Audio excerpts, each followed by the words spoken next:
இந்த ஏர்டெல் சிம்ல நீங்க டபுள் டைம் ரீசார்ஜ் பண்ணிட்டீங்களா?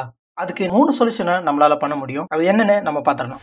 1, கஸ்டமர் கால் பண்ணி இந்த மாதிரி இதாகி போச்சு, அந்த பண்ண ரீசார்ஜை ரீஃபண்ட் வாங்குறது. 2வது, நம்பர் டு நம்பர் ஸ்விட்ச் பண்ணிக்கிறது. ஒரு நம்பர்ல தெரியாம ரீசார்ஜ் பண்ணதை இன்னொரு நம்பருக்கு டிரான்ஸ்ஃபர் பண்ணிக்கலாம். 3வது, இது வந்து நம்ம சொல்யூஷன்ல சொல்ல முடியாது, இது தலைவிதி தான். அப்கமிங்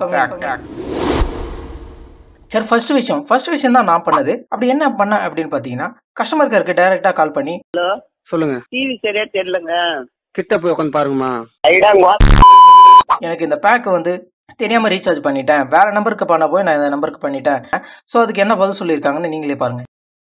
வணக்கம், ஏர்டெல்ல இருந்து குமார், தங்களுக்கு எவ்வாறு தோலாம்? வணக்கம் சார், டபுள் டைம் என் நம்பருக்கு ரீசார்ஜ் பண்ணிட்டோம். ஏர்டெல் தேங்க்ஸ் ஆப்ல இருந்து பண்ணா ரீஃபண்டே பண்ணி தரலாம். உங்களுக்கு ரீஃபண்ட் வேணா நான் பண்ணி தரேன், இல்ல உங்களுக்கு ரீஃபண்ட் வேணாம்னா இந்த பேக் முடிஞ்சு அந்த பேக் ஆக்டிவேட் ஆகி வரும் சார். சார் இல்லை சார், ரீஃபண்டே. ஓகே சார், ரீஃபண்ட் பண்ணி தரேன். நான் மேக்ஸிமம் 7 to 10 ஒர்க்கிங் டேஸ்க்குள்ள ரீஃபண்ட் ஆயிடும், உங்க பேங்க் அக்கௌண்ட்டுக்கே ஆயிடும் சார். ஓகேங்களா? Okay sir. சார், என் தரப்புல இருந்து கம்ப்ளைண்டாவே ரிஜிஸ்டர் பண்ணிட்டேன். உங்களோட எக்ஸ்பெக்டட் க்ளோசிங்கே 31st Jan கொடுத்துருக்காங்க. இந்த கம்பெனிக்கான ஐடி உங்களுக்கு SMS பண்ணிருக்கேன், செக் பண்ணி பாருங்க. Okay sir. சார் ரீஃபண்ட் ஆனா கண்டிப்பா ஆயிடுமா சார்? கண்டிப்பா ஆயிடும் சார், உங்க பேங்க் அக்கௌண்ட்டுக்கு. ஓகே. நான் ஏர்டெல் தேங்க்ஸ் ஆப்பில் போய் பார்த்தேன், கம்ப்ளைண்ட் வந்து ரிஜிஸ்டர் ஆயிடுச்சு, பெண்டிங்கில் போட்டிருந்தாங்க. ஸோ ஆனால் ஒரு 4 to 5 டேஸ்க்குள்ளேயே எனக்கு வந்து ரீஃபண்ட் வந்துருச்சு. ஸோ நான் வந்து ஸ்க்ரீன்ஷாட்டாக போடுறேன். 2வது ஆப்ஷன், நம்பர் டு நம்பர் சுவிட்ச். அதாவது கடைசியில் இருக்கிற 2 நம்பரோ இல்லை 3 நம்பரோ, அதாவது ஒரே நம்பர் மாதிரி இருக்கும், கடைசியில் 2 நம்பர் மட்டும் மாறி இருக்கும், இல்லை நடுவில் ஏதாவது 2 நம்பர் மட்டும் மாறி இருக்கும். அந்த மாதிரி இருக்கிற நம்பரை வந்து நீங்கள் ஃபஸ்ட்டு ரீசார்ஜ் பண்ண நம்பர்லேருந்து இன்னொரு நம்பருக்கு வந்து ஸ்விட்ச் பண்ணிக்கலாம் அந்த ரீசார்ஜை. ஸோ இந்த மாத்திர முறை வந்து நான் சும்மாலாம் சொல்லலை, இதை கேட்டுட்டு வாங்க. Okay sir. ஸோ அதை வந்து அம்மா நம்பருக்கு ஸ்விட்ச் பண்ண முடியுமா அப்படின்னு கேட்கலாம். கால் பண்ணியிருக்க நம்பருக்கு தான் தகவல் தேவைப்படுதா சார்? ஆமாம் சார், இந்த நம்பருக்கு தான் 2 டைம் ரீசார்ஜ் பண்ணிட்டேன். அந்த 249 வந்து எங்கள் அம்மா நம்பருக்கு ஸ்விட்ச் பண்ணோம், அதுவும் ஏர்டெல் தான். உங்களுக்கு ஒரு நம்பர் இல்லை 2 நம்பர் வித்தியாசம் இருந்தால் அந்த மாதிரி ஸ்விட்ச் பண்ணுற ஆப்ஷன் இருக்கு, அதாவது ட்ரான்ஸ்ஃபர் பண்ணுற ஆப்ஷன் இருக்கு. Okay sir. உங்களுக்கு அது இல்லை, அப்படி பண்ணுறதுக்கான ஆப்ஷன் இல்லை.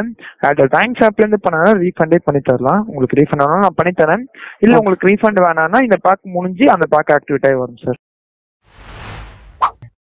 ஸோ அவங்க சொன்ன மாதிரி ஒரு நம்பரோ இல்லை 2 நம்பரோ மாறி இருந்தால் ஈஸியாக ஸ்விட்ச் பண்ணிடலாம். அதாவது நம்ம தெரியாமல் பண்ண ரீசார்ஜை அவங்க நம்பருக்கு மாற்றிக்கலாம். ஸோ அப்படி நம்பர் மாறல, வேறையாக இருக்குது அப்படின்னா கண்டிப்பாக நீங்கள் ரீஃபண்டே வாங்கிக்கலாம். நான் அந்த மாதிரி தான் கம்ப்ளைண்ட் ரைஸ் பண்ணேன். எனக்கு பார்த்தீங்கன்னா அப்கமிங் பேக் அப்படின்னு சொல்லிட்டு இருக்குது. இதுதான் அந்த 3வது ஆப்ஷன். இது வந்து தலைவிதி தான், வேறு வழியே இல்லை. அந்த பேக் முடிஞ்ச பிறகு தான் அந்த பேக் தொடங்கும். நீங்கள் மேலே இருக்க 2 ஸ்டெப்பே பண்ணி நீங்கள் ஈஸியாக அந்த ராங் ரீசார்ஜை வந்து ஈஸியாக ரீஃபண்டாக மாற்றிக்கலாம், அல்லது நம்பர் டு நம்பர் ஸ்விட்ச் பண்ணிக்கலாம். ஸோ இப்படி வந்து நம்ம ப்ராப்ளத்தை வந்து ரிசால்வ் பண்ணிக்கலாம். ஸோ இனிமேல் டபுள் ரீசார்ஜ் பண்ணவங்களுக்கு இந்த வீடியோவை ஷேர் பண்ணி விடுங்க. இந்த வீடியோவை லைக் பண்ணணும், இந்த வீடியோவை கமெண்ட் பண்ணணும்.